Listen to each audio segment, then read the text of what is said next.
Welcome to the audio transmission of the Monty Collier Report. I'm Monty Collier. I'm a teaching elder at Geneva Dutch Calvinist Church in Kingsport, Tennessee. I do publish a written copy of the Monty Collier Report. We'll be coming out volume 2 of that soon. If you're interested, just email me. We'll get one out to you. Thank you a lot. Okay, my name is Monty Collier. I'm going to be reading an essay that John W. Robbins wrote against John Piper. The essay is titled The Pied Piper, and this is part 1. Let's get started.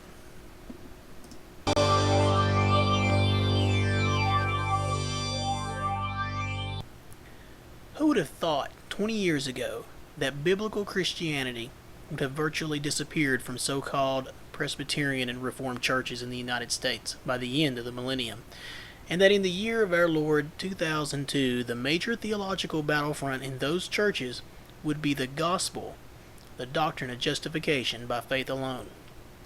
Yet that is exactly what has happened. The ill wind of neo-legalism is blowing away many elders of the Presbyterian Church in America, PCA, the Orthodox Presbyterian Church, OPC, and the micro-Presbyterian denominations. This neo-legalist wind is blowing from the general direction of Rome, and it carries the stench of the Roman Catholic doctrine of salvation. Rather than claiming to be Roman, however, this neo-legalist movement claims to be covenantal, Reformed, even Calvinist. It has already swept some seminary graduates back to Rome. Scott Hahn is one of the more famous, but now it is being brazenly propagated by teachers and preachers who do not have the courage and perhaps not even the integrity of Hahn, and so do not intend to leave their positions of income and influence in order to enter the Roman Catholic Church state. To all appearances, the proponents of this neo-legalist theory intend to stay in Protestant churches, and in effect transform them into theological colonies of Rome.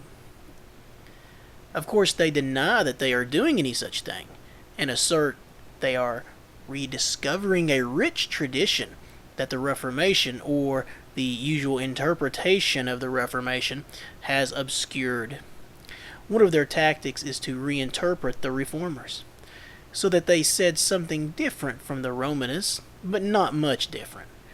We, the neo-legalists, tell us, have misunderstood the Reformers, and even the Apostle Paul himself.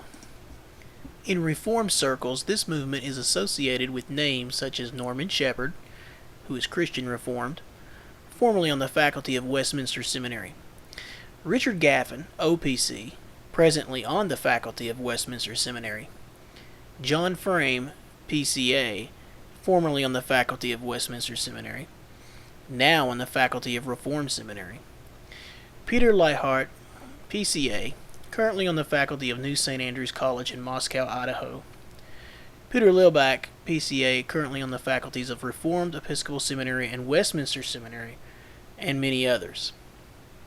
This movement is a confluence of several winds of doctrine that the Trinity Review has been warning our readers about for decades.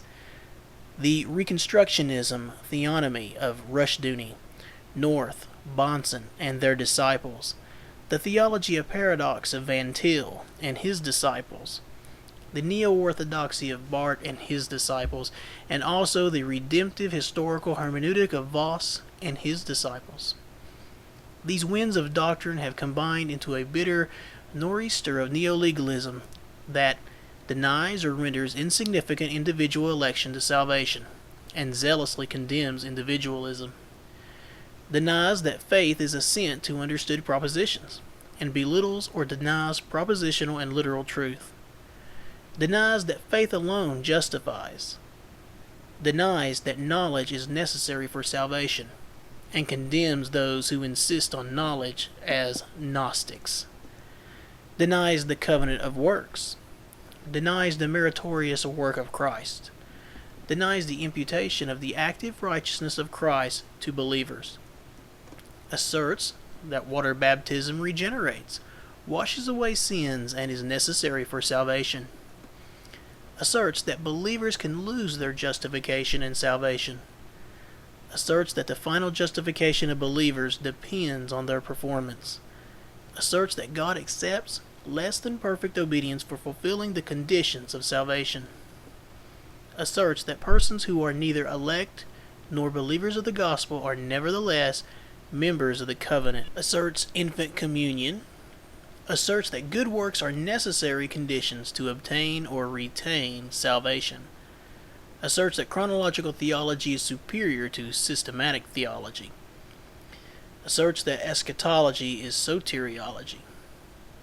Because these various neo-legalists are still working out the implications of their false and anti-Christian premises.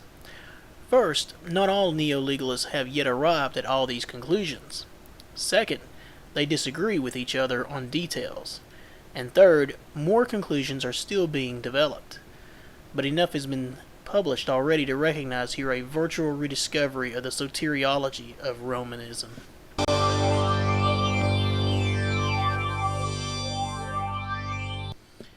At this point, I just want to interrupt the reading of this essay and say that this is the end of the introduction of John W. Robbins' essay against John Piper. Let's go ahead and move on to the main body of the essay on part 2.